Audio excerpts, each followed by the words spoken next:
பிறர் மீது நல்லெண்ணம் கொள்ளுதல். பிறர் மீது நல்லெண்ணம் கொள்ளுதல். அல்லாஹ் ரப்புல் ஆலமீனும் அல்லாஹ்வுடைய தூதர் முஹம்மது ரசூலுல்லாஹ் ஸல்லல்லாஹு அலைஹி வஸல்லம் அவர்களும் இந்த உலகத்தில் முஃமின்களுடைய வாழ்க்கை இந்த அடிப்படையில் தான் இருக்க வேண்டும் என்று நிர்ணயித்திருக்கிறார்கள். அல்லாஹ் அவனுடைய புத்தகம் அல் குர்ஆனிலே அதை கட்டளையிடுகிறான். தூதர் முஹம்மது ரசூலுல்லாஹ் ஸல்லல்லாஹு அலைஹி வஸல்லம் தங்களுடைய ஹதீஸில் அதை போதனை செய்கிறார்கள். ஆனால் இயற்கையான மனிதர்களுடைய தன்மை என்ன? யாரை பார்த்தாலும் முதல்ல அவர் நல்லதா நினைக்க மாட்டார். அப்படியா இல்லையா? ஒரு வலிமாக்கு உங்களை கூப்பிடல, அவர் திருமணத்துக்கு உங்களை கூப்பிடல, என்ன நினைப்பீங்க? அவர் முகத்துல முடிச்சிருவானா? இனிமே அவர் என் வீட்டுக்கு வந்துருவாரா? அவருக்கு நம்ம கொடுக்கல் வாங்கல் இருக்குமா? என்ன அவர் கூப்பிடாம இருந்துட்டாரே அப்படின்ற எண்ணம் தான் நமக்கு முதல்ல இயற்கையாக வரும். மறந்திருப்பார் அல்லது அவர் அழைத்திருப்பார் தொலைபேசியை, ஆனால் எம்மால் தொடர்பு கொண்டிருக்க முடியாது என்ற எண்ணம் முதல்ல வருமா? நமக்கு வராது. பள்ளிவாசல் உட்கார்ந்து ஒரு ஆள் போன் பார்த்துட்டு இருக்காரு. பள்ளிவாசல் உட்கார்ந்து ஒரு ஆள் போன் பார்த்துட்டு இருக்காரு. என்ன நினைப்போம்? என்னடா இவன் பள்ளியில் உட்கார்ந்து வாட்ஸ்அப் பார்த்துட்டு இருக்கான்னு நினைப்போம். சரி, குர்ஆன் ஓதிட்டு இருப்பார், அது மூலியமா ஏதாவது நன்மை சேர்த்து கொண்டு இருப்பார் நினைப்போமா? நினைப்பாங்க. இல்ல, மாஷா அல்லாஹ். ஆனா குறைவுதான். முஹ்சினை பொறுத்தவரை இந்த உலகத்தில் வாழக்கூடிய எல்லோர்களை பற்றியும் நல்லெண்ணம் கொள்ளுவார். முஹ்சினை பொறுத்தவரை நல்லெண்ணம் கொண்டதோடு மட்டுமல்லாமல் எல்லோர்களை பற்றியும் நல்லதையே பேசுவார். இதுதான் இந்த தன்மை நம்ம இன்னைக்கு பகிர்ந்து கொள்ளக்கூடிய தன்மை. தெரியாம ஆயிடுச்சு, அவர் வேணும்னே பண்ணல. நல்லெண்ணம் வைங்க. அல்லாஹ்வுடைய தூதர் ஸல்லல்லாஹு அலைஹி வஸல்லம் என்ன சொன்னார்கள்?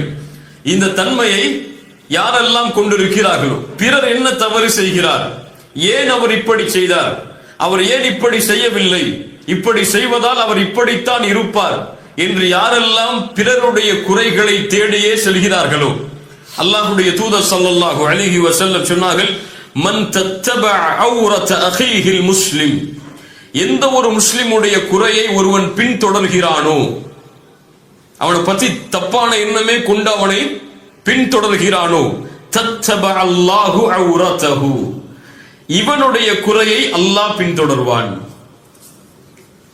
அல்லாஹ் பின்தொடர்ந்தால் யார் அதை மறைக்க முடியும்? வமன் தத்தபஅ அல்லாஹு அவ்ரதஹு, யாருடைய குறையை அல்லாஹ் பின்தொடர ஆரம்பிக்கிறானோ அவர் வீட்டில் இருக்கக்கூடிய நிலையிலேயே தங்களுடைய குடும்பத்தார்களின் மத்தியிலேயே அல்லாஹ் அதை வெளிப்படுத்தி விடுவான். அல்லாஹ்வுடைய தூதருடைய மிகப்பெரிய எச்சரிக்கை இது. இன்னைக்கு யாரும் இதை பற்றி கவலைப்படுறதே கிடையாது. ஒண்ணு, பிறரை பற்றி குறை பேசும் பொழுது அதுல இவர் சார்ந்திருப்பார், மௌனமா இருப்பார்.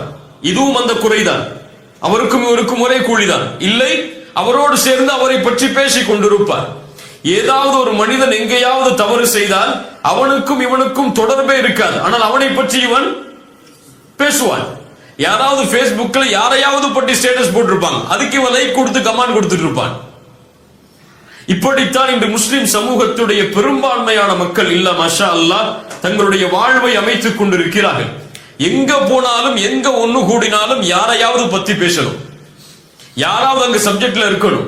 இல்லன்னா அது யாராவது பக்கத்து வீட்டை தப்பு செஞ்சிருப்பாங்க, இவர் யாரையோ கொண்டு வந்து இங்க கம்பேர் பண்ணிட்டு இருப்பாரு, அவருக்கும் இருக்கும் சம்மந்தமே இருக்காது. இப்ப இது போன்ற செயல்பாடுகளில் யார் தங்களை ஈடுபடுகிறார்களோ அல்லாஹ் அவர்களுடைய குறையை பின்தொடர்வான். அல்லாஹ் அவர்களுடைய குறையை பின்தொடர ஆரம்பித்தால் அவ்வளவுதான், யாரும் அதை மறைக்க முடியாது. ஏன்னா எல்லாருக்கும் ஒவ்வொரு குறை இருக்கும், அப்படியா இல்லையா? யாரு குறை இல்லாத மனிதன்? எவ்வளவுதான் பயான் பண்ணாலும் அந்த ஆலிம் டைம் குறை இருக்குமா இருக்காதா? இருக்குமா இருக்காதா? இப்ப அவர் பிறருடைய குறையை தேட ஆரம்பித்தால் அவருடைய குறை யார் மறைப்பது? அல்லாஹ் அதை வெளிப்படுத்துவான். அல்லாஹ்வுடைய தூதருடைய எச்சரிக்கை.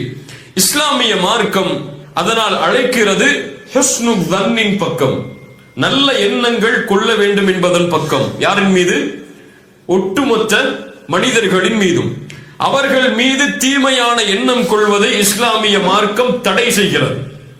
விலகிக் கொள்ளுங்கள் என்று சொல்லவில்லை, என்ன செய்கிறது? தடை செய்கிறது. ஏன்? ஒரு மனிதனுடைய வெளிப்படையான தோற்றம் மட்டும்தான் ஒரு முஃமினுடைய அளவீடை தவிர உள்ளத்தில் இருப்பது கிடையாது. உள்ளத்தில் இருப்பதை யாரை தவிர யாரும் அறிய முடியாது, அல்லாஹ்வை தவிர யாரும் அறிய முடியாது. வெளிப்படையை கொண்டு மட்டும்தான் ஒரு முஃமின் முடிவெடுப்பானே தவிர உள்ளத்தில் இருப்பதை கொண்டு அவனை குறை கொள்பவனாக ஒரு முஃமின் இருக்க மாட்டான். இதைத்தான் இஸ்லாமிய மார்க்கம் எமக்கு போதிக்கிறது. அல்லாஹ்வுடைய தூதர் ஸல்லல்லாஹு அலைஹி வஸல்லம் அவர்களுடைய வாழ்க்கையில் நல்லெண்ணம் பிறர் மீது கொள்ள வேண்டும் என்பதை பல இடங்களில் அல்லாஹ்வுடைய தூதர் எமக்கு நினைவுபடுத்தினார்கள். சில உதாரணங்களை பார்ப்போம். உஸாமா இப்னு ஸைத் இப்னு ஹாரிஸா, உஸாமா இப்னு ஸைத் ரலியல்லாஹு அன்ஹு மிகச் சிறந்த நபித்தோழர். அவர்கள் சொல்லுகிறார்கள், அல்லாஹ்வுடைய தூதர் எங்களை ஹுரக்கா என்ற ஒரு கூட்டத்தார்களை அவர்களோடு போர் செய்வதற்காக ஒரு குழுவை அனுப்புகிறார்கள். சராயா, படைக்குழு. சராயா என்றால் படைக்குழு. அந்த குழுவில் அல்லாஹ்வுடைய தூதர் இருக்க மாட்டார்கள், அதனால் அது போர் கிடையாது. சராயா, அல்லாஹ்வுடைய தூதர் யாரையாவது நியமித்து நீங்கள் அந்த ஊர்வாசிகளை போர் செய்யுங்கள் என்று அல்லாஹ்வுடைய தூதர் அனுப்புவார்கள். அப்படி அனுப்பக்கூடிய நிலையில் உஸாமா இப்னு ஸைத் அவர்களும் அங்கே செல்கிறார்கள். அந்த ஊர்வாசிகள் சிறைபிடிக்கப்படுகிறார்கள். அந்த கூட்டத்தார்கள், போர் நடக்கிறது. உஸாமா இப்னு ஸைத் அவர்கள் சொல்லுகிறார்கள், நானும் ஒரு அன்சாரி தோழரும் ஒருவரை பார்த்தோம் அந்த கூட்டத்தார்ல. அவரை நாங்கள் கொலை செய்ய வேண்டும் என்று, அவர் மீது போர் செய்து அவரை கொலை செய்ய வேண்டும் என்று நாங்கள் முன்னால் சென்ற பொழுது அவர் சொன்னார், லா இலாஹ இல்லல்லாஹ். அன்சாரி தோழர் விலகிக் கொண்டார். என்ன, கலிமா சொல்லிட்டார், இனிமே அவரை அல்லாஹ்வுடைய தூதர் தடை செய்தது, விலகிக் கொண்டார். ஆனா உஸாமா இப்னு ஸைத் சொன்னார்கள், நான் அவரை ஈட்டியால் குத்தி கொலை செய்து விட்டேன். புரியுதா? உஸாமா இப்னு ஸைத் லா இலாஹ இல்லல்லாஹ் சொன்ன அந்த மனிதரை கொலை செய்து விட்டார்கள். அந்த படை திரும்பி வருகிறது அல்லாஹ்வுடைய தூதரிடத்தில். நடந்த செய்தி அல்லாஹ்வுடைய தூதருக்கு சொல்லப்படுகிறது. அல்லாஹ்வுடைய தூதர் ஸல்லல்லாஹு அலைஹி வஸல்லம் அவர்கள் கேட்டார்கள், யா உஸாமா அகதல்தஹு பஅதமா قال لا இலாஹ இல்லல்லாஹ். ஒரு மனிதன் லா இலாஹ இல்லல்லாஹ் என்று கூறியதற்கு பிறகு அவரை கொலை செய்தாயா? அவர் மீது நீ போர் தொடுத்தாயா?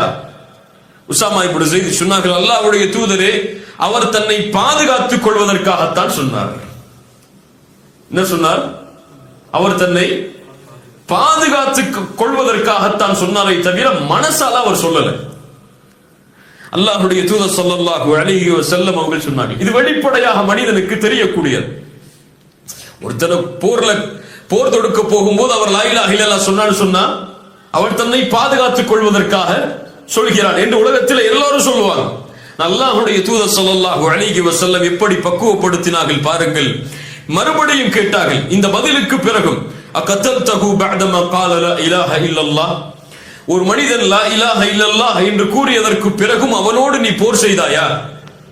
மறுபடியும் கேட்டார்கள். உஸாமா இப்னு ஸைத் காரணத்தை சொல்லுகிறார், எதுக்கு நான் அவர் மேல போர் செஞ்சேன்னு சொல்லி. அல்லாஹ்வுடைய தூதர் அந்த காரணத்தை ஏற்றுக்கொள்ளவில்லையே. அவர் வாயால சொன்னதுக்கு பிறகு அவர் மறைச்சு சொன்னாரா மறைக்காம சொன்னாரா சொல்லி உங்களுக்கு என்ன அதுல தேவை இருக்கு உஸாமா? சுப்ஹானல்லாஹ். அவர் நாவால் மொழிந்து விட்டால் அவர் மீது நல்லெண்ணம் கொண்டு அன்சாரியை போன்று நீங்களும் விலகி இருக்க வேண்டுமே. உஸாமா இப்னு ஸைத் சொல்கிறார்கள், அல்லாஹ்வுடைய தூதர் இந்த வார்த்தையை திரும்ப திரும்ப கூறிக்கொண்டே இருந்தார்கள். நான் நினைத்தேன் இந்த நாளுக்கு பிறகு நான் இஸ்லாமை ஏற்றிருக்க வேண்டும் என்று. புரியல என்ன அர்த்தம்? இந்த நாள் என்னை விட்டு கடந்து போய் இந்த பாவம் எல்லாம் போனதுக்கு பிறகு இஸ்லாமை ஏற்றிருக்க வேண்டுமே என்று நினைக்கும் அளவிற்கு அல்லாஹ்வுடைய தூதர் திரும்ப திரும்ப அந்த வார்த்தையை சொன்னார்கள். சுப்ஹானல்லாஹ். எதிரிகள் கூட தங்களை பாதுகாத்துக் கொள்ள வேண்டும் என்பதற்காக லா இலாஹ இல்லல்லாஹ்வை மொழிந்த பொழுது அல்லாஹ்வுடைய தூதர் நல்லெண்ணம் வை அவர் மீது, ஹுஸ்னு ظنை வை உஸாமா என்று சொன்னார்கள். இன்னொரு நிகழ்வை பாருங்கள். அலி இப்னு அபி தாலிப் அவர்கள் யமன் தேசத்திலிருந்து ஒரு தங்கத்தை அனுப்புகிறார்கள், தங்க குவியல். அல்லாஹ்வுடைய தூதர் முக்கியமான நபித்தோழர்களை மட்டும் அழைத்து பங்கு வைக்கிறார்கள். சில நபித்தோழர்கள் அதை பார்த்த மற்ற நபித்தோழர்கள் எல்லாம் சொன்னார்கள். சில நபித்தோழர்கள் சொன்னார்கள், குன்னா நஹ்னு அஹக்க பிஹாதா மின் ஹாஉலா. கொடுக்கப்பட்டவர்களை விட நாங்கள் தானே இதற்கு தகுதியானவர்கள். அல்லாஹ்வுடைய தூதர் எங்களுக்கு கொடுத்திருக்கணும். அல்லாஹ்வுடைய தூதர் யாருக்கு கொடுத்துட்டாங்க? அந்த நபித்தோழர்களுக்கு மட்டும் கொடுத்துட்டாங்களே. நஜ்ஜாருடைய கோத்திரத்தில் உள்ள அந்த நபித்தோழர்களுக்கு மட்டும் கொடுக்கப்பட்டதே ஏன் என்று சில நபித்தோழர்கள் கேள்வி கேட்டார்கள். அல்லாஹ்வுடைய தூதருக்கு இந்த கேள்வி கொண்டு போய் சேர்க்கப்பட்டது. அல்லாஹ்வுடைய தூதர் செஞ்சதுக்கு காரணம் சொன்னாங்க சில ஹதீஸ்ல. ஏன் செஞ்சாங்க? அவர்கள் புதிதாக இஸ்லாமை ஏற்றவர்கள், அவர்களுக்கு கொடுத்தால் அவர்களுடைய ஈடுபாடு ஈமானோடு இஸ்லாமோடு அதிகரிக்க வேண்டும் என்பதற்காக அல்லாஹ்வுடைய தூதர் கொடுத்தார்கள். அதில் அநீதம் செய்யல அல்லாஹ்வுடைய தூதர். மஅதல்லாஹ். அல்லாஹ்வுடைய தூதர் ஸல்லல்லாஹு அலைஹி வஸல்லம் சொன்னார்கள், நீங்கள் என்னை நம்பிக்கை கொள்ளவில்லையா? வானத்தில் உள்ள இறைவனை நான் நம்பிக்கை கொண்டிருக்கும் பொழுது அவன்தான் எனக்கு காலையிலும் மாலையிலும் வஹியை இறக்குகிறான். இந்த நபியை நீங்க நம்பிக்கை கொள்ள மாட்டீங்களா? உங்களுக்கு நல்லதுதான் செஞ்சிருப்பேன்னு சொல்லி. அப்போ ஒரு மனிதர் எழுந்திருக்கிறார். சஹாபாக்கள் அந்த மனிதருடைய தோற்றத்தை சொல்லுகிறார்கள். அவர் கண்ணு உள்ள போயிருக்கு, அவருடைய கண்ணம் எல்லாம் பெருத்து இருக்கு, அவருடைய நெற்றி கூர்மையா இருக்கு, அவர் ஆடையை கொஞ்சம் இருக்க கட்டி இருக்காரு, கீழாடைய தாடி கோர்வையா இருக்கு, ரொம்ப அடர்த்தியா இருக்கு. அந்த மனிதர் கேட்கிறார், யா ரசூலல்லாஹ் இத்தகில்லாஹ், அல்லாஹ்வுடைய தூதரே அல்லாஹ்வை பயந்து கொள்ளுங்கள். அவர் ஏத்துக்கல இந்த வார்த்தை சொன்னதுக்கு பிறகு. அல்லாஹ்வுடைய தூதர் சொன்னார்கள், வைலக் அலஸ்து அஹக்க அஹ்லில் அர்தி இத்தகில்லாஹ், அல்லாஹ்வை இந்த பூமியிலேயே அதிகமாக பயப்படுபவன் நான் இல்லையா? யாரை பார்த்து சொல்ற நீ இப்படி? அல்லாஹ்வுடைய தூதர் ஸல்லல்லாஹு அலைஹி வஸல்லம் பணிவோடு கேட்கிறார்கள். உடனே அந்த மனிதர் எழுந்து திரும்பி போயிடுறார். அந்த மனிதர் அல்லாஹ்வுடைய தூதரை பார்த்து பயந்து கொள்ளுங்கன்னு சொன்னாரு. அந்த மனிதர் திரும்பி போயிடுறார். காலித் இப்னு வலீத் கேட்கிறார்கள், யா ரசூலல்லாஹ், அவருடைய கழுத்தை வெட்டி விடவா? யாருக்கு வராது? யார் இந்த பூமியில் தக்குவாவை கற்றுக் கொடுத்தார்கள் அவரை பார்த்து பயந்து கொள்ளுங்கள் என்று தக்குவாவை ஞாபகப்படுத்தினால் என்ன அர்த்தம்? அதற்கு நேர்மையாக நடந்து கொள்ளுங்கள் என்று அர்த்தம். அவர் தூதர் அநீதமாக நடந்து கொண்டார் நினைச்சிருக்கார். சஹாபாக்களுடைய கோபம் நியாயமானது. காலித் இப்னு வலீத் கேட்டார்கள், அல்லாஹ்வுடைய தூதர் அவருடைய கழுத்தை வெட்டவா? அல்லாஹ்வுடைய தூதர் ஸல்லல்லாஹு அலைஹி வஸல்லம் சொன்னார்கள், லா லஅல்லஹு அய்யகூன யுஸல்லி, அவர் தொழக்கூடியவராக இருக்கலாம் காலிதே, வேண்டாம். சுப்ஹானல்லாஹ். அவர் ஒரு தீமையை நடக்கிறார். அல்லாஹ்வுடைய தூதர் எதை ஞாபகப்படுத்துறாங்க? அவர் தொழுகையாளியா இருக்கலாம். அதை நினைச்சு பாரு நீ. இதை விட்டு நீ இவர் செஞ்ச இந்த குற்றத்தை விட்டு அவர் தொழுகையாளியா இருக்கலாம். இப்படியா இல்லையா? ஒரு மனிதன் எல்லா வாழ்க்கை முழுக்க அவருடைய வாழ்க்கையில பாவம் தான் இருக்குமா? ஏதாவது நல்ல கரையை செய்ய மாட்டான். போற வழியில ஒரு கஷ்டப்பட்டிருக்கவனுக்கு 100 திரகம் கொடுத்துட்டு போயிருவான். நமக்கு 100 திரகம் கொடுக்கறது கஷ்டமா இருக்கும்.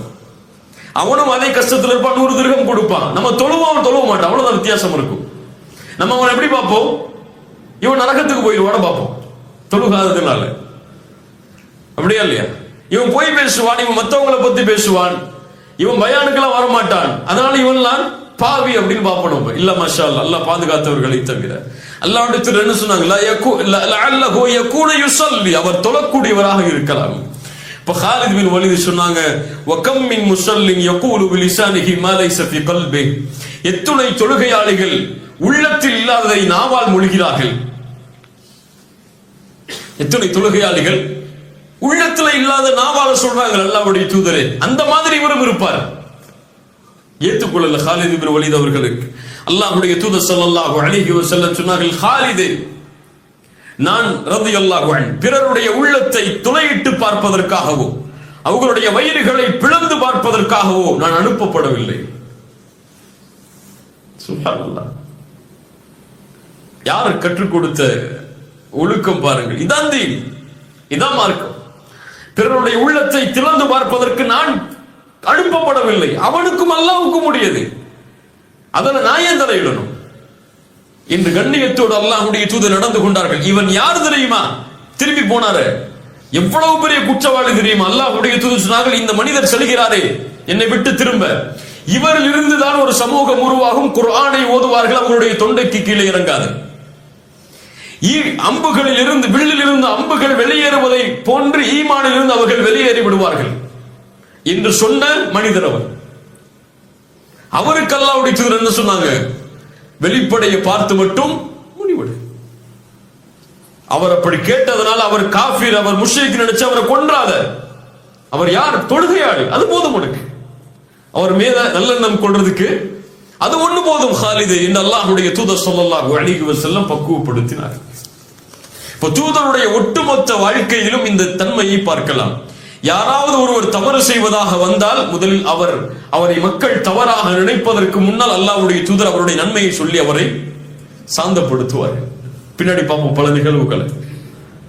இதைத்தான் அல்லாஹ்வும் எமக்கு கட்டளையிடுகிறான். சூரத்துல் ஹுஜராத்துடைய வசனத்தில், யா அய்யுஹல்லதீன ஆமனு இஜ்தனிபு கஸீரம் மினத்-தன், அதிகமான சந்தேகங்களை விட்டு விலகி விடுங்கள். கணவன் மனைவியின் மீது, மனைவி கணவனின் மீது, பிள்ளைகளின் மீது, பெற்றோர்களின் மீது, உறவினர்களின் மீது, நண்பர்கள் மீது, தொழிலாளிகள் மீது என யாரின் மீதும் அதிகமான சந்தேகம் கொள்ளாதீர்கள். இப்ப குறைவா சந்தேகம் கொள்ளும் அர்த்தமா? எல்லையை அல்லாஹ் தடை செஞ்சுட்டா. சந்தேகம் கொள்ளாத யார் மீதும், நல்லெண்ணம் வை. இஜ்தனிபு கஸீரம் மினத்-தன். அல்லாஹ் என்ன சொல்லல? இஜ்தனிபு தன், சந்தேகத்தை விட்டு விலகி விடுங்கள் என்று சொல்லல. அல் உத்ருக்குல்லன், சந்தேகத்தை விட்டு விடுங்கள் என்று சொல்லவில்லை. என்ன சொல்றான் அல்லாஹ்? இஜ்தனிபு, விலகிக் கொள்ளுங்கள், நெருங்காதீங்கன்னு அர்த்தம். அதுல போகவே செஞ்சிடாதீங்க, சந்தேகம் கொள்ளவே செஞ்சிடாதீங்க யார் மேலே. இஜ்தனிபு கஸீரம் மினத்-தன். இந்த இஜ்தனிபு என்ற வார்த்தை குர்ஆனில் 3 இடங்களில் பயன்படுத்தப்படுகிறது. 3 பாவத்தை விட்டு விலகுவதற்கு அல்லாஹ் இந்த வார்த்தையை பயன்படுத்துகிறார். ஒன்று ஷிர்க், வஜ்தனிபு தாகூத், அவர்கள் தாகூத்தை புறக்கணிப்பார்கள், தாகூத்தை விட்டு விலகுவார்கள். தாகூத் என்றால் ஷைத்தான். சிலை வணக்க வழிபாட்டை விட்டு அவர்கள் விலகுவார்கள். ஷிர்க்க கண்டிக்கிறதுக்கு அல்லாஹ் சொல்றார், இன்னமல் ஹம்ரு வல் மைசிரு வல் அன்சாபு வல் அஸ்லாமு ரிஜ்சும் மின் அமலி ஷைத்தான் ஃபஜ்தனிபு. மதுவை அல்லாஹ் தடுப்பதற்கு சொல்றான். மூன்றாவது அல்லாஹ் சொல்கிறான், இஜ்தனிபு கஸீரம் மினத்-தன், அதிகமான சந்தேகங்களை விட்டு விலகிக் கொள்ளுங்கள் என்று. ஷிர்க் எதை பாழாக்கும்? ஈமானை பாழாக்கும். ஹம்ர் எதை பாழாக்கும்? மது. மூளைய நாசமாக்கிடும், பாழாக்கிடும். ஹுஸ்னுல் இல்லாமல் தீய எண்ணம் கொள்வது எதை பாழாக்கும்? பிறர் மீது சந்தேகம் கொள்வது, வீணான சந்தேகங்களை பிறர் மீது வைப்பது எதை பாழாக்கும்? உறவை பாழாக்கும். ஒரு கணவன் தன் மனைவி மீது சந்தேகம் கொண்டா அந்த உறவுல நல்லா இருக்குமா? நிம்மதியா வாழ முடியுமா? ஏன் என் ஒய்ஃப் 2 மணிக்கு போன் எடுத்து பார்த்துட்டே இருக்கான்னு நினைச்சா என்ன ஆகும்? அல்லது மனைவி எப்ப பார்த்தாலும் போன்லயே இருக்காரு, யார்கிட்டயாவது பேசிட்டு இருக்காருன்னு நினைச்சா அந்த உறவுல சந்தோஷம் இருக்குமா? ஆபீஸ்ல இருந்து ரிசப்ஷனிஸ்ட் கால் பண்ணிருப்பாங்க, யார் இந்த லேடிட்ட இவர் பேசினாரு அந்த மனைவி நினைச்சிட்டே இருந்தாங்கன்னா உறவுல சந்தோஷம் இருக்குமா? இருக்காது. அப்போ இந்த தீய எண்ணம் கொள்வது எதை பாழாக்கும்? உறவை பாதிக்கும், ஒட்டுமொத்த வாழ்க்கையும் அழித்துவிடும். அப்படியா இல்லையா? பிள்ளைங்க மேல சந்தேகம் கொண்டாங்கன்னா அவரால் வாழ முடியுமா நிம்மதியா? எங்க போறான், எங்க வர்றான், என்ன பண்றான், யார பார்த்துட்டு இருக்கான், Facebookல யார்கிட்ட பேசுறான்னு சந்தேகம் இருந்துச்சுன்னா, கண்காணிப்பு இருக்கலாம். சந்தேகம் இருந்துச்சுன்னா அதுலயே போய் அவனுடைய வாழ்க்கையே சந்தோஷம் இல்லாம முடிஞ்சிடும். மனைவி மேல வச்சாலும் அப்படித்தான், பெற்றோர்கள் மேல வச்சாலும் அப்படித்தான், தொழிலாளி மேல வச்சாலும் அப்படித்தான். உங்க கம்பெனில பினான்ஸ் கண்ட்ரோல் மேல சந்தேகம் பட்டீங்கன்னா என்ன ஆகும்? பிசினஸ் பண்ணுவீங்களா நீங்க? முடியாது. இஜ்தனிபு கஸீரம் மினத்-தன். இந்த 3 பாவங்களை தடுப்பதற்கு அல்லாஹ் இந்த வார்த்தையை பயன்படுத்துகிறார். ஏன் விலகிக் கொள்ள வேண்டும்? அல்லாஹ்வை பதிலையும் சொல்கிறார், இன்ன பஅதத்-தன்னி இஸ்முன். சில சந்தேகங்கள் பாவமாகவே முடியும். பாவமா ஏன்னா அது இருக்காது, சந்தேகங்கள் உறுதி இல்லையே. அது நடக்கும், அவர் அப்படி இருப்பார், இல்லாமலும் இருப்பார். அப்படி இல்லாமல் இருப்பவரை நீங்கள் சந்தேகித்தால் அது பாவம். அதனால முழுமையா விளக்கிருங்க. வலா தஜஸ்ஸசு, அல்லாஹ் அடுத்த அறிவுரையும் சொல்கிறான், பிறருடைய குறையை துருவி துருவி ஆராயாதே. அவன் செய்யலன்னு சொல்லிட்டானா விட்டு, அவ்வளவுதான். அதுக்கப்புறம் யோசிக்காத, ஏன் அப்படி செஞ்சா, எதுக்கு செஞ்சா, ஏன் இப்படி போய் சொல்றான், அதெல்லாம் உனக்கு தேவையில்லை. நான் வாழ சொல்லிட்டானா முடிஞ்சு போச்சு. பின்னாடி உதாரணங்கள் பார்க்கும்போது நமக்கு இது தெரியும். சுப்ஹானல்லாஹ். இந்த மார்க்கத்துடைய மகத்துவத்தை பாருங்கள். ஆயிஷா ரலியல்லாஹு அன்ஹா அவர்கள் மீது ஒரு இட்டுக்கட்டப்பட்ட நிகழ்வு நடக்கிறது. எங்க நடந்துச்சு? மக்காலயா மதீனாலயா? எங்க நடந்துச்சு? மதீனால அல்லாஹ்வுடைய தூதர் ஸல்லல்லாஹு அலைஹி வஸல்லம் போருக்கு கிளம்பி வரும் பொழுது ஒரு நிகழ்வு நடக்கிறது. முனாஃபிக்குகளும் சஹாபாக்களில் சிலரும் இந்த இட்டுக்கட்டப்பட்ட நிகழ்வில் பங்கு கொள்கிறார்கள். ஹஸ்ஸான் இப்னு தாபித், முத்இம் போன்ற நபி தோழர்கள் கூட இந்த நிகழ்வில் பங்கு கொள்கிறார்கள். இவர்களுடைய பாவங்களை மன்னித்தும் அவர்களை கண்டித்தும் அல்லாஹ் குர்ஆனுடைய வசனங்களை இறக்கிக் கொண்டே இருக்கிறார். பின்னாடி ஆயிஷா ரலியல்லாஹு அன்ஹா தூய்மையான பெண் அல்லாஹ்விடத்திலிருந்து வஹி வந்ததுக்கு பிறகு அல்லாஹ் வசனங்கள்ல கண்டிக்கிறார். எந்த சூறால அல்லாஹ் பெரும்பான்மையா கண்டிச்சான்? அத சூரத்துன் நூர். பாரக்கல்லாஹு ஃபீக். சூரத்துன் நூருடைய வசனத்தில் அல்லாஹ் என்ன சொல்றான் கவனிங்க. இந்த வசனத்துல லவ்லா இத் சமிஅ்துமூஹு ظنல் முஃமினூன வல் முஃமினாத்து பிஅன்ஃபுஸிஹிம் கைரா. இப்படி ஆயிஷா அவர்கள் மீது அவதூறு சொல்லப்பட்ட நேரத்தில், அவர்கள் அதை செவிமடுத்த நேரத்தில் அங்கிருந்த முஃமின்களும் ஆண்களான முஃமினான ஆண்களும் முஃமினான பெண்களும் நினைத்திருக்க வேண்டாமா? பிஅன்ஃபுஸிஹிம் கைரா, தங்களுக்கும் நலவை, தங்களுக்கும் கைரை, தங்கள் மீதும் நல்லெண்ணத்தை நினைத்திருக்க வேண்டாமா அவர்கள் அதை செவிமடுத்த பொழுது? மேலும் வகாலு ஹாதா இஃப்கும் முபீன், அவர்கள் சொல்லி இருக்க வேண்டாமா இது மிகப்பெரிய அவதூறு என்று. என்ன இதுல உங்களுக்கு சந்தேகம் வருது? எதுல உங்களுக்கு புரியல? எது புரியல இந்த வசனத்துல? முஃமினான ஆண்களும் பெண்களும் அந்த விஷயங்களை செவிமடுத்த பொழுது அவர்கள் தங்கள் மீதே நல்லெண்ணம் கொண்டிருக்க வேண்டாமா? என்ன அல்லாஹ் சொல்ல வர்றார்? அன்ஃபுஸிஹிம் கைரா என்ன அர்த்தம்? அவங்க மூமினோட தாயா இருந்தாங்க. அன்ஃபுஸிஹிம் கைரா, தங்கள் மீதே அவர்கள் நல்லெண்ணம் கொண்டிருக்க வேண்டாமா?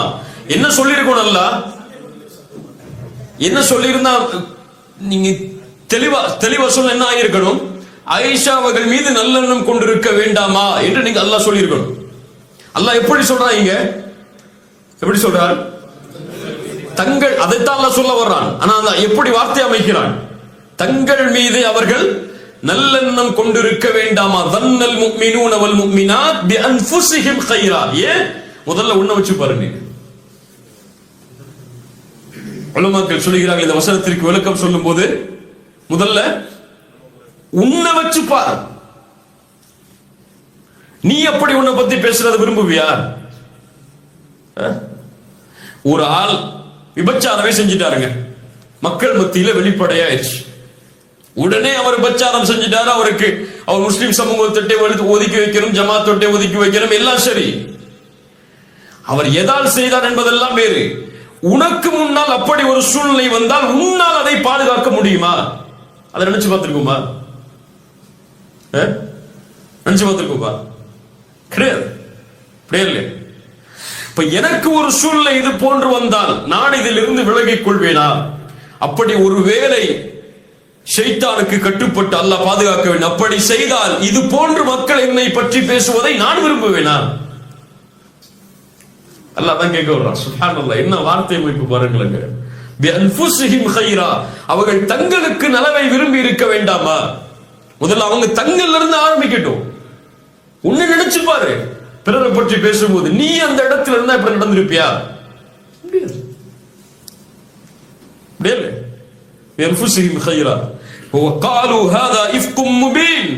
தெளிவான அவதூறு என்று அவர்கள் நாவால் சொல்லி இருக்க வேண்டுமே, ஏன் மௌனமா இருந்தாங்க? அதோடு மட்டுமல்ல, அல்லாஹ் அடுத்த 2-3 வசனங்களுக்கு பிறகும் கேட்கிறான். அவர்கள் அதை செவிமடுத்த பொழுது குல்தும் மா யகூனு லனா அன் நதகல்லம பிஹாதா, இதை குறித்து நாங்கள் பேசுவதற்கு தகுதி இல்லாதவர்கள் என்றும் அவர்கள் சொல்லி இருக்க வேண்டாமா? எப்படி அல்லாஹ் பக்குவப்படுத்த. இதான் தீன். ஜும்மால போய் முதல் சஃப்ல நிக்கிறது மட்டும் தீன் இல்ல. குர்ஆனை தொடர்ந்து ரமதான்ல 3 நாள் குர்ஆனை முடிக்கிறது தீன் இல்ல, அது மட்டும் தீன் இல்ல. கியாமுல் லைல நின்னு அழுது புலம்பி வழுகிறது மட்டும் தீன் இல்ல, இதுதான் தீன். அல்லாஹ்வுடைய தூதர் அதிகமாக கவனம் செலுத்திய தீன் இதுதான். நமக்கு இந்த சைடு மட்டும் தான் கவனம் இருக்கு. தொழுகலையா அல்லாஹ் புடிச்சுப்பா, ஜக்காத்து கொடுக்கலையா செல்வம் ஹராம் ஆயிரும். இதுல மட்டும்தான் இருக்கு கவனம். எதுல கவனம் இல்ல? பிறரை பற்றி பேசுறதுல, பிறரை பற்றி நினைக்கிறதுல, பிறர் மீது சந்தேகம் கொள்றதுல, இதுல கவனம் இல்ல நமக்கு. அல்லாஹ் ரப்புல் ஆலமீன் சொல்கிறான், அவர்கள் சொல்லி இருக்க வேண்டாமா என்னன்னு, இதை பற்றி பேச எங்களுக்கு தகுதி இல்லை என்று. சுப்ஹானக ஹாதா புஹ்தானுன் அதீம். யா அல்லாஹ், நீ பரிசுத்தமானவன், இது மகத்தான இட்டுக்கட்டப்பட்ட செய்தி என்று அவர்கள் கூறி இருக்க வேண்டாமா என்று அல்லாஹ் கேட்கிறார். யார்கிட்ட இந்த தன்மை இருக்கு யோசிச்சு பாருங்க. யாரை பத்தி நம்ம நல்லா நினைக்கிறோம்? ஒரு இமாம் மெர்சிடிஸ் பென்ஸ் கார் வாங்கியிருந்தாரு நினைப்போம். ஒரு இமாம் மெர்சிடிஸ் பென்ஸ் கார்ல வர்றாரு. மெர்சிடிஸ் பென்ஸ் கார் வச்சிருக்கவர் என்ன நினைப்பாரு? இவர் சம்பாதிச்சு வாங்கியிருக்கான்னு நினைப்பாரு. இமாம் என்ன நினைப்பாரு? எங்க போய் இவரு கையேந்தி இப்படித்தான் சமூகத்துல. ஒரு இமாம் இன்னைக்கு தொழில் பண்ண முடியுமா? ஒரு இமாம் இன்னைக்கு பிசினஸ் மேன் ஆக முடியுமா? ஒரு இமாம் இன்னைக்கு பேண்ட் ஷர்ட் போட்டு, நம்ம ஊரோட இமாம்களை சொல்றேன், பேண்ட் ஷர்ட் போட்டு கோட் ஷர்ட் போட்டு இருந்தா ஏத்துப்போமா? நம்ம ஏத்துப்போமா? இவரெல்லாம் இமாம் ஆகும் அப்படியே இல்லையா? அவருக்குன்னு ஒரு கேட்டகரி வச்சிருக்கோம் இமாமுக்குன்னு. அவர் தலப்பா கட்டி இருக்கணும், அவருக்கு தாடி இருக்கணும், அவருக்கு ஜிப்பா இருக்கணும், அவர் அதுவும் ஜிப்பா ஒயிட் கலரா இருக்கணும். கடல்ல ஏத்துக்க மாட்டோம் நம்ம. ஒயிட் கலரா இருக்கணும், டிவிஎஸ் 50 வச்சிருக்கணும். அவர் ஊர்ல அவர் பல்சர் எல்லாம் ஓட்டினா நம்மளால ஒத்துக்க முடியாது. என்ன அவர் பல்சர் ஓட்டுற அளவுக்கு பெரியாளா அப்படின்னு நினைப்போம் நம்ம. இல்ல மாஷா அல்லாஹ், அல்லாஹ் பாதுகாத்தவர்களை தவிர. அவருக்கு 4000 சம்பளமா இமாமுக்கு? இன்னைக்கு எப்படி பேச்சு ஊர்ல? எப்படி முத்தவள்ளிகள்லாம் உட்கார்ந்து பேசுவாங்க? என்ன பேசுவாங்க? 5000 சம்பளமா? உலக ஆசை வந்துடும் அதிகமா கொடுத்துட்டா. இப்ப நீங்க உங்க வீட்டுல எவ்வளவு வேலைக்காரங்க சம்பளம் கொடுக்குறீங்க? 15000 மேலையா? ஊர்ல உங்க ஊர்ல ஜமாத்துல இமாம்களுடைய சம்பளத்தை போய் கேளுங்க, என்ன சம்பளம்? உங்க வீட்டுல நீங்க வேலைக்காரர் கொடுக்கிற சம்பளத்தை விட உங்க ஊருடைய இமாமுடைய சம்பளம் கம்மி, முஅத்தினுடைய சம்பளம் கம்மி. மேலே அவருக்கு ஒரு கிரைட்டீரியா இருக்கு, அப்படித்தான் அவர் வாழணும். ஊர்ல கடை வச்சிட்டு கூடாது, அவரு பிசினஸ் பண்ணக்கூடாது, ரியல் எஸ்டேட் பண்ணக்கூடாது. நீங்க பண்ணலாம். இமாம்களுக்குன்னு தனி ஹராம் ஹலால்லாம் இருக்குல்ல, இமாம்களுக்குன்னு தனி ஆடை அமைப்பு எல்லாம் சொல்லியிருக்காங்கல்ல. இமாம்னா இப்படிதான் இருக்கணும். நீங்க தொப்பி போடாம எங்கேயும் போலாம், இமாம் தொப்பி போடாம இருக்க கூடாது. இப்படிதானே? எல்லாருடைய பார்வையும் ஒரு சமூகத்தின் மீது இப்படித்தான் திரும்பும். சுப்ஹானல்லாஹ். அல்லாஹ் ரப்புல் ஆலமீன் இது போன்ற தன்மைகளை தடை செய்கிறார். அல்லாஹ்வுடைய தூதர் ஸல்லல்லாஹு அலைஹி வஸல்லம் அவர்களுடைய காலத்தில் மிக முக்கியமான சம்பவம். ஒரு மனிதருடைய பெயர் அப்துல்லா. அவரை ஹிமார் என்று அழைப்பார்கள். அவர் பட்ட பேரே ஹிமார். ஹிமார்னா சொல்ல வேணாம், நபி தோழர். அவர் ஹிமார்னு அழைப்பாங்க அவரை, பட்ட பேரை. புகாரி அவர்கள் பதிவு செய்கிறார்கள். இவர் என்ன செய்வார்? யுத்ஹிகு ரசூலுல்லாஹி ஸல்லல்லாஹு அலைஹி வஸல்லம். அல்லாஹ்வுடைய தூதர் கவலைப்பட்டாங்கன்னா சிரிக்க வைப்பாரு. அதான் அவர் வேலை. சுப்ஹானல்லாஹ். ஆனா என்ன செஞ்சாரு? ஒரு நாள் மது குடித்து விடுகிறார். மது சாப்பிட்டார். அல்லாஹ்வுடைய தூதர் தண்டனையை கொடுக்கிறார்கள். மது குடிப்பவர்களுக்கு அல்லாஹ்வுடைய தூதர் கசையடி கொடுக்கிறார்கள். உடனே ஒரு மனிதர் எழுந்து சொல்கிறார், யா அல்லாஹ், இவரை சபிப்பாயாக. ஏன் இவர் மக்களுக்கு இவ்வளவு தொந்தரவு கொடுக்கிறார்?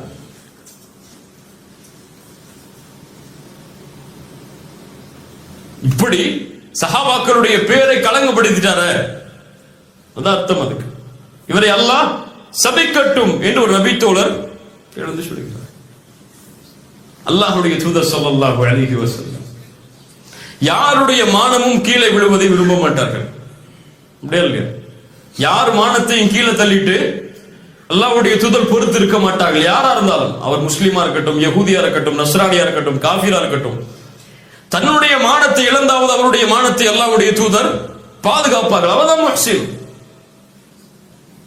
என்னால ஒருத்தர் நல்லா இருக்கணுமே தவிர என்னால ஒருத்தர் மானத்தை இழந்து வாழக்கூடாது.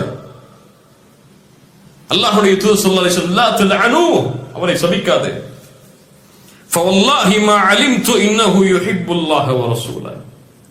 அல்லாஹ்வின் மீது சத்தியமிட்டு சொல்கிறேன், நான் அறிந்திருக்கிறேன் அவர் அல்லாஹ்வையும் அல்லாஹ்வுடைய தூதரையும் நேசிக்கிறார். இது நிறைய ஃபிக்ஹுடைய சட்டம் இருக்கு இந்த ஹதீஸ்ல, அதை விடுவோம் அங்க. ஆனா என்ன அல்லாஹ்வுடைய தூதருடைய தன்மையை பாருங்க. இதான் அவர் மக்கள் வெளிப்படையா இழிவுபடுத்துறோம்னு நினைக்கிறாங்க. அல்லாஹ்வுடைய தூதர் எப்படி மனசுல வச்சிருக்காங்க அவர் மேல? அவர் தெரியாமல் அறியாமல் அந்த பாவத்தை செய்தாலும் அவர் யாரை நேசிக்கிறார்? அல்லாஹ்வையும் அல்லாஹ்வுடைய தூதரையும் நேசிக்கிறார். இது போதும். அவரை நீங்க சபிக்கணும்னு அவசியம் தேவையில்லை. அல்லாஹ்வுடைய தூதர் ஸல்லல்லாஹு அலைஹி வஸல்லம் அதனால தான் சொன்னார்கள், மன் ரத்த அன் இர்தி அஹி ரத்தல்லாஹு அன் வஜ்ஹிஹி அன்னார யௌமல் கியாமா. யார் பிறர் மானம் பற்றி பேசப்படும் பொழுது தன்னை விலக்கிக் கொள்கிறாரோ அல்லாஹ் நாளை மறுமையில் அவருடைய முகத்தை நரகத்தில் இருந்து விலக்கிக் கொள்வார். இது வேணும்னா செய்வோம் இன்ஷா அல்லாஹ். யாராவது பத்தி பேசுறாங்களா? யா அஹி, எனக்கு தேவையில்லை இது. அவருக்கும் அல்லாஹ்வுக்குள்ள விஷயம். என்கிட்ட வந்து ஏன் சொல்ற? அல்லாஹ் அவருக்கு திருந்தணும்னா அவர்கிட்ட போய் நேரடியா அந்த மாத்திக்க சொல்லு. என்னை இழுத்து என்னையும் பாவையால ஆக்கிறத போயிரு.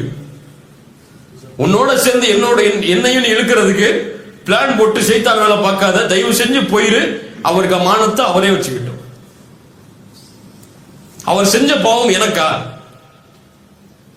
அவர் ஒரு பெண்ணோட பேசிட்டாரு, பெண்ணோட தொடர்பு கொண்டாரு, உபச்சாரம் செஞ்சாரு, மஅதல்லாஹ். இவர் செஞ்ச பாவம் எனக்கா? யாருக்கு செஞ்சாரு? அல்லாஹ்வுக்கு. அவர் அல்லாஹ் மன்னிக்கணும் மன்னிக்காம இருக்கிறதும் அல்லாஹ்வுடைய விருப்பம். அதை ஏன் என்கிட்ட வந்து சொல்ற என்று யார் பிறர் மானம் பற்றி பேசப்படும் பொழுது வேண்டாம் என்று ஒதுங்கிக் கொள்கிறாரோ, தன்னை விலக்கிக் கொள்கிறாரோ, அல்லாஹ் அவரை நாளை மறுமையில் நரகத்தில் இருந்து விலக்குவார்.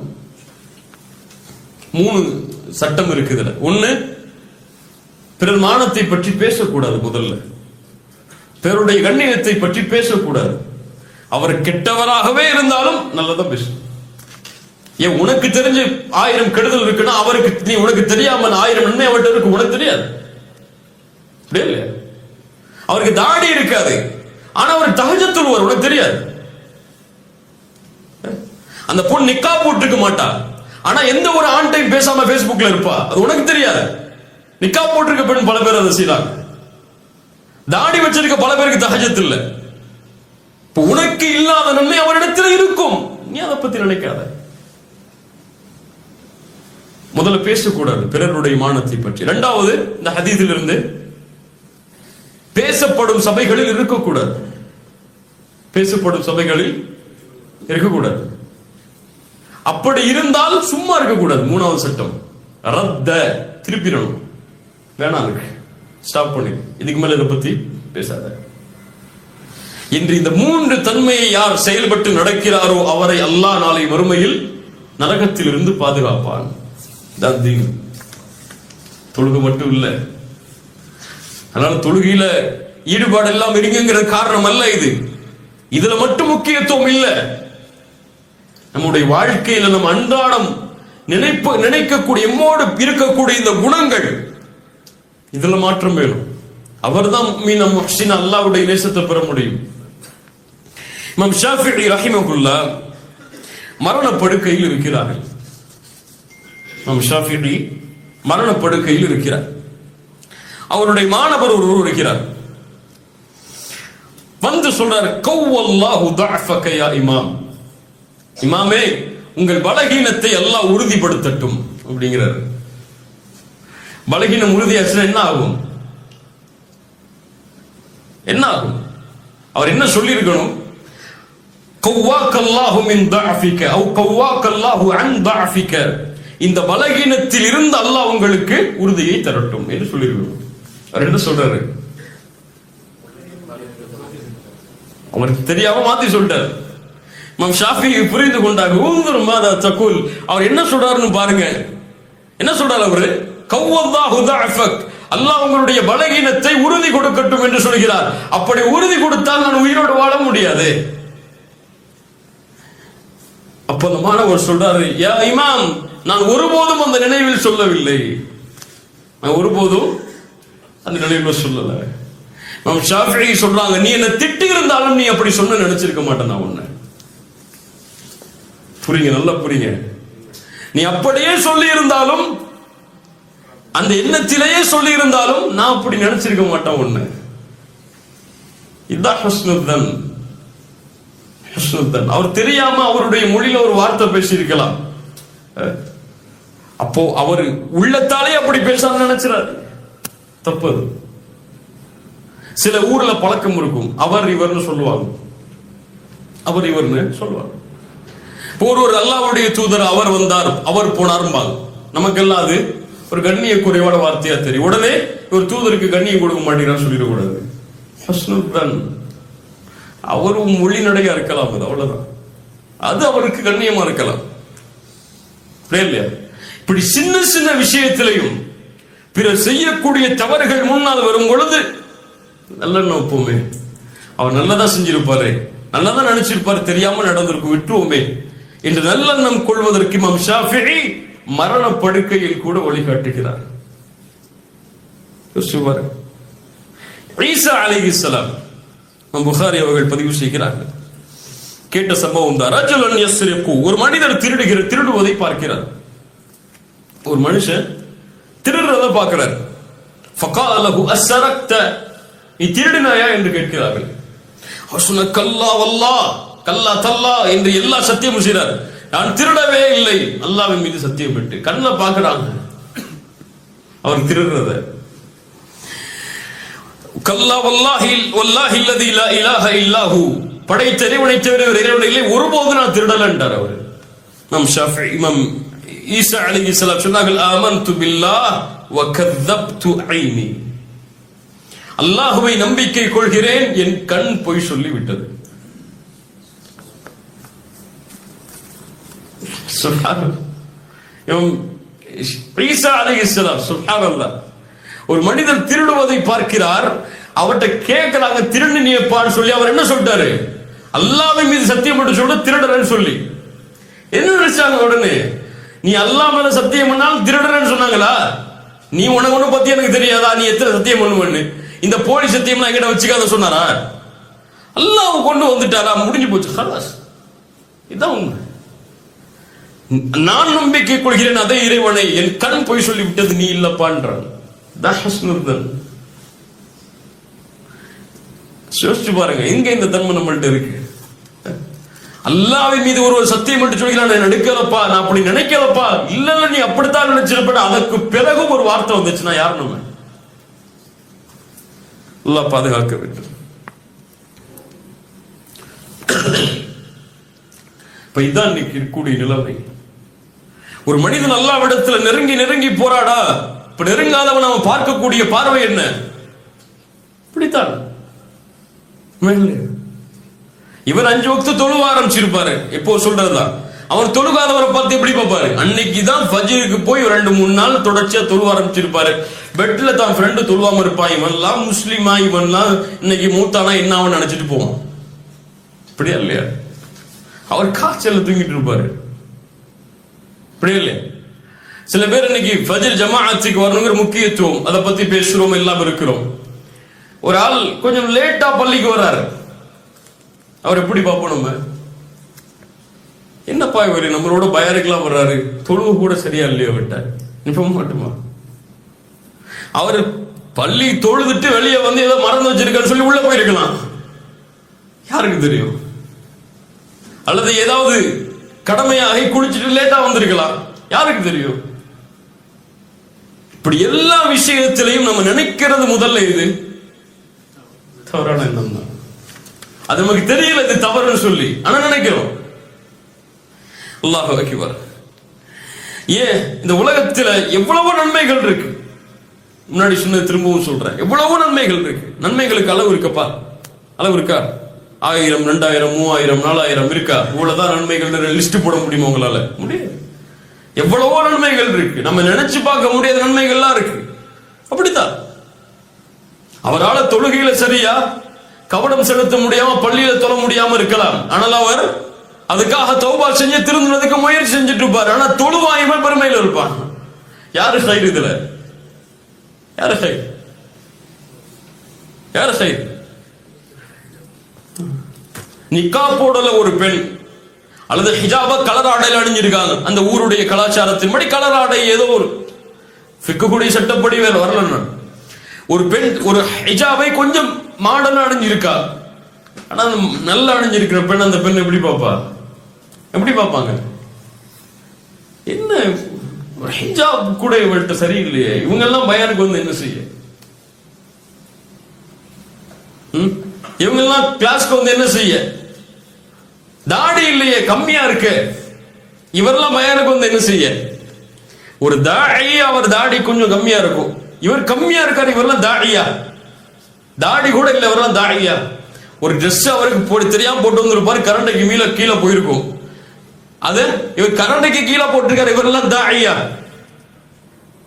ஈஸியா பிறகு ஜட்ஜ் பண்ணிடும் அப்படியா இல்லையா? இந்த தன்மை எல்லோரிடத்திலும் இருக்கு. சஹாபாக்கள் யார்? தங்களை அவர்கள் அப்படியே பணிந்து பார்ப்பார்கள், பிறகு நல்லவங்களா பார்ப்பாங்க. எல்லாரும் நல்லவங்க, நான் கெட்டவன் நினைப்பாங்க சஹாபாக்கள். எல்லாரும் நல்லா இருப்பாங்க, எல்லாரும் நல்லதா நினைச்சிருப்பாங்க, நான் தான் தப்பா நினைச்சிருப்போம்னு நினைப்பாங்க. நான் தான் அந்த இடத்துல தப்பு செஞ்சிட்டணும், நான் தான் கோவப்பட்டு கூடாது அந்த இடத்துல நினைப்பாங்க. அவன் ஏன் கோவப்பட்டு நினைக்க மாட்டாங்க. ஆயிஷா ரலியல்லாஹு அன்ஹா இடத்தில் ஒரு கேள்வி கேட்கப்படுது ஒரு குர்ஆன் வசனத்தை பத்தி. 3 தன்மை உடையவர்களை அல்லாஹ் சொல்கிறார், முஃமின்கள் தான் அவர்கள். وَمِنْهُمْ ظَالِمٌ لِنَفْسِهِ وَمِنْهُمْ مُقْتَصِدٌ وَمِنْهُمْ سَابِقٌ بِالْخَيْرَاتِ. ஒருவர் தங்களுக்கு தாங்களே அநீதமிழைத்த கூட்டத்தார், இன்னொருவர் நடுநிலையாக இருப்பவர்கள், இன்னொருவர் நன்மைகளில் விரையக்கூடியவர்கள்.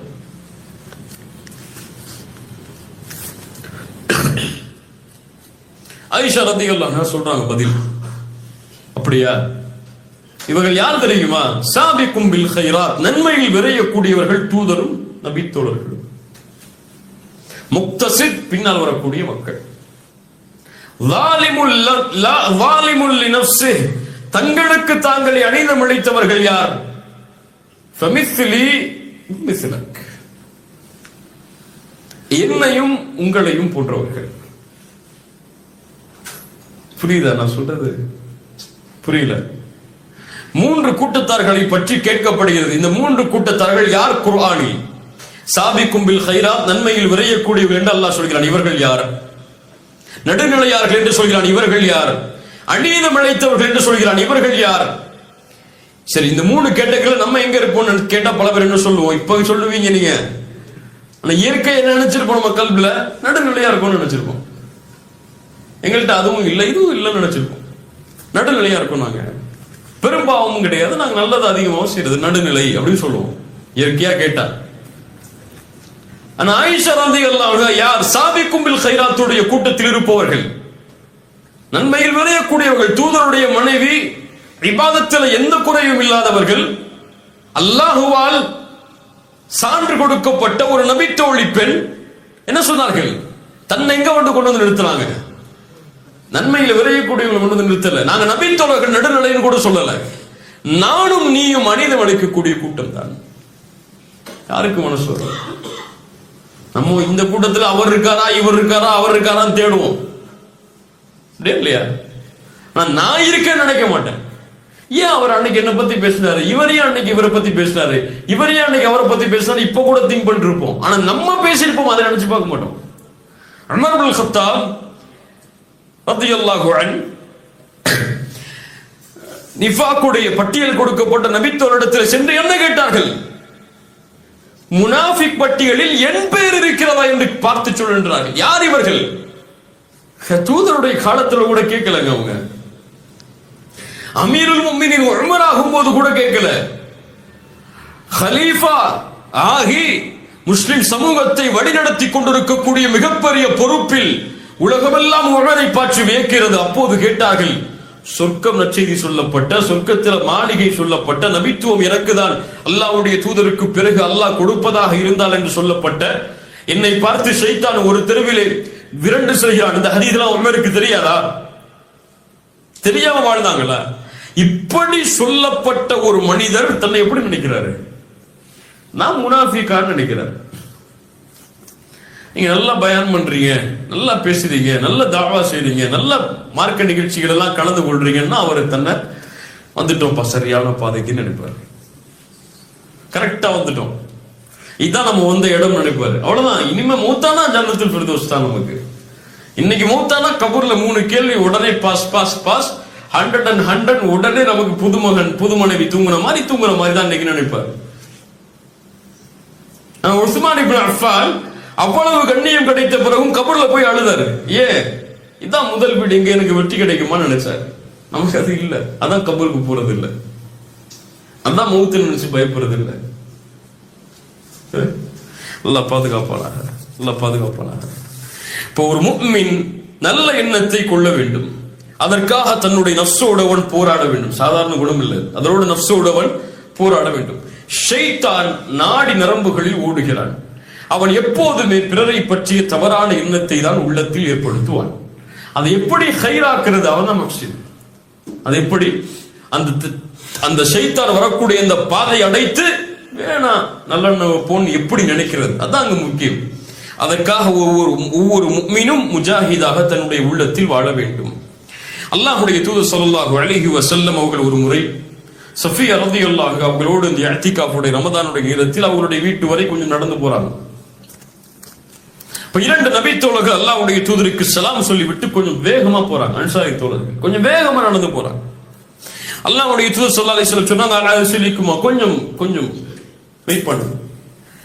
இன்னமா ஹிய சஃபியத்து பின்த் ஹுயய், நாம் பேசிக் கொண்டிருந்த பெண் சஃபியா. சுப்ஹானல்லாஹ் யா ரசூலல்லாஹ், அல்லாஹு அக்பர் யா ரசூலல்லாஹ், உங்கள் மீதா நாங்கள் அப்படி நினைப்போம்.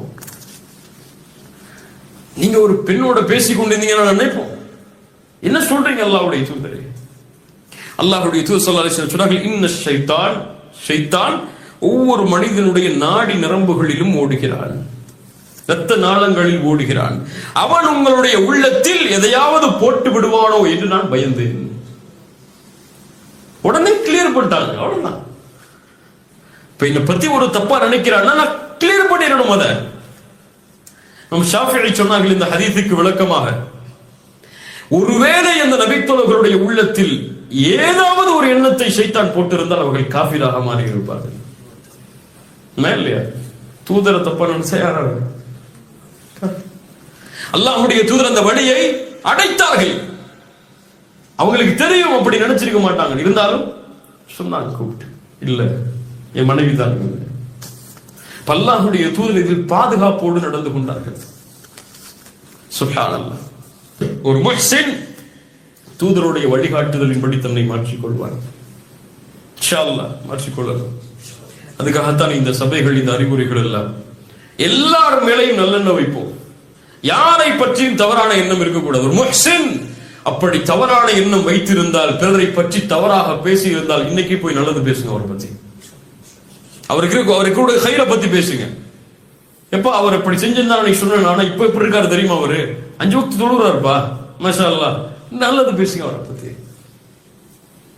ஒரு முஹ்சினுடைய வாழ்க்கை எப்படித்தான், எல்லாரும் மேலையும் நல்ல எண்ணம் என்ற தன்மை எம்மிடத்தில் இருந்தால்தான் என்னுடைய வாழ்க்கையை கண்ணியமான முறையில், மகிழ்ச்சியான முறையில் வாழ முடியும். நல்லெண்ணம் எங்கள் வாழ்க்கையை மகிழ்ச்சிப்படுத்தும். தீய எண்ணம் என்னையும் அழிக்கும், என்னை சுற்றி உள்ளவர்களையும் அழித்துவிடும், எல்லாரும் சந்தோஷத்தையும் பாழாக்கிறோம். நான் என் மனைவி மேல ஒரு சின்ன தவறான எண்ணம் வச்சிருந்தா என்ன மட்டும் பாதிக்காதது, யாரையும் பாதிக்கும், மனைவியையும் பாதிக்கும். அது யாரை பாதிக்கும்? பிள்ளைகளையும் பாதிக்கும். அது யாரை பாதிக்கும்? அவங்க பெற்றோரை பாதிக்கும். அது யாரை பாதிக்கும்? ஏன் பெற்றோரை பாதிக்கும். ஒரு சமூகமே அழிஞ்சிடும். அதனால நான் என்ன மாற்றிக்கொண்டாதான் என்ன சுத்தி இருக்கக்கூடியவங்களை மகிழ்ச்சியா என்னால பார்த்துக்க முடியும். என்ற தன்மையை உள்ளத்தில் ஏந்தி வாழ்ந்தால் அல்லாஹ் எம்மை சீர்படுத்துவான். கதாஃப்லஹ மன் ஸக்காஹா வகத் ஹாப மன் தஸ்ஸாஹா. யார் இந்த அறிவுரைகளை ஏற்று உள்ளத்தை தூய்மைப்படுத்தினார்களோ அவர்கள் வெற்றி அடைவார்கள். யார் பாலாக்கினார்களோ அவர்கள் புதைந்து விடுவார்கள். அல்லாஹ் பாதுகாப்பானாக. ஜஸாக்குமுல்லாஹு ஹைர்.